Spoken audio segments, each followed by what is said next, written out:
Madame, Monsieur, bonjour, soyez les bienvenus à ce rendez-vous d'information. Nous démarrons avec l'engagement du gouvernement pleinement exprimé au cours d'une rencontre avec les collectivités territoriales, les districts autonomes et les partenaires financiers. L'objectif est d'évaluer les dispositifs d'insertion des jeunes en Côte d'Ivoire, élargir leur portée à toutes les régions et districts autonomes et renforcer le rôle des collectivités dans la lutte contre le chômage des jeunes. Une alliance économique tournée vers l'avenir avec le Japon. Il se tient à la 3e édition du Forum économique public-privé Japon-Afrique, ici à Abidjan. Une rencontre placée sous le sceau de la coopération et de la prospérité partagée. Au cœur des échanges, le potentiel économique du continent africain, des relations commerciales solides et la promesse d'un avenir meilleur grâce à une collaboration renforcée. Retour sur la première journée avec Jean-Louis Bongo. C'est devant un impressionnant parterre de personnalités qu'a été lancée cette rencontre. Le Forum Japon-Afrique, une première en Afrique francophone après l'Afrique du Sud et le Kenya, mobilise une trentaine de ministres africains et des représentants de haut niveau du Japon.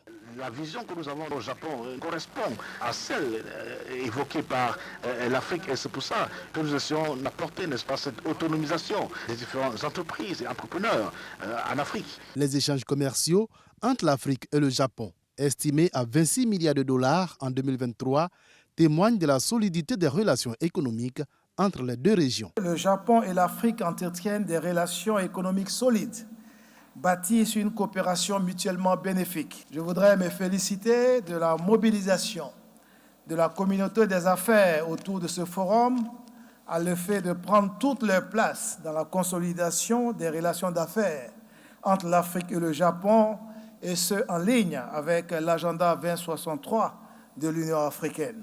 La Côte d'Ivoire, avec un volume d'échanges évalué à 185,6 milliards de francs CFA en 2023, ambitionne de renforcer son partenariat avec le Japon pour consolider son leadership économique en Afrique de l'Ouest. Le patronat ivoirien vous accueille à bras ouverts et se tient prêt à développer avec les entreprises japonaises des joint ventures et des partenariats solides pour tirer profit des opportunités qu'offre la Côte d'Ivoire dans les différents domaines de l'agriculture à l'industrie, en passant par l'énergie, les infrastructures et bien d'autres. Le Premier ministre Robert Begré-Mambé a invité les entreprises japonaises à intensifier leurs investissements en Afrique, un continent riche en opportunités et doté d'un fort potentiel de croissance. Les investissements japonais peuvent faire confiance à la Côte d'Ivoire, à la politique économique et sociale du président de la République, qui, mis ensemble, font de ces pays l'un des exemples à même de combiner l'amélioration substantielle des conditions de vie tant en milieu rural cubain que de celui des indicateurs économiques et financiers. La première journée du forum qui s'achève demain mardi a été marquée par la signature de plusieurs mémorandums d'entente pour des projets d'investissement. Un signal fort pour l'avenir alors que Japonais et Africains s'accordent sur une vision commune, celle d'une Afrique en pleine transformation économique soutenue par des partenariats solides et innovants. L'Afrique célèbre ses champions de football à la soirée des awards de la CAF. C'était hier au Palais des Congrès de Marrakech au Maroc. L'attaquant de l'Atalanta Bergame, Ademola Lookman, a été nommé meilleur joueur africain de l'année. Le Nigérian a terminé devant Achraf Hakimi, favori au sacre et battu à domicile.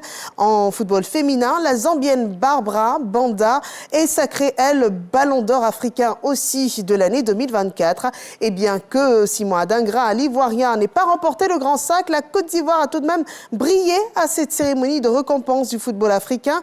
Donc le prix du meilleur entraîneur d'une équipe africaine a été attribué au sélectionneur ivoirien Emers Faé, entraîneur des éléphants de Côte d'Ivoire. Et les champions d'Afrique reçoivent le trophée de la meilleure équipe africaine de l'année. Et puis avec ce prix en plus, Franck Kessié fait partie de l'équipe des 11 meilleurs joueurs masculins des CAF Awards 2024. L'actualité au Soudan avec l'Union européenne qui accentue la pression sur les responsables de la guerre dans ce pays. Bruxelles a ajouté quatre nouveaux individus à sa liste de personnes placées sous sanction, des personnes tenues pour responsables d'activités compromettantes et compromettant la stabilité et la transition politique du Soudan. Ces personnes font l'objet d'une interdiction de pénétrer sur le territoire européen, d'un gel de leurs avoirs et d'une interdiction de leur fournir des fonds. Nous terminons avec ce puissant séisme qui a frappé le Vanuatu, causant d'importants dégâts. Un séisme de magnitude 7,3 qui a frappé donc cet archipel ce mardi. Des dégâts importants, des victimes et une brève alerte également au tsunami dans cet archipel du Pacifique, vulnérable donc aux catastrophes naturelles. C'est la fin de ce flash d'information. Merci de nous avoir suivis. Rendez-vous à 13h pour le développement de l'actualité de la mi-journée sur RTI 1.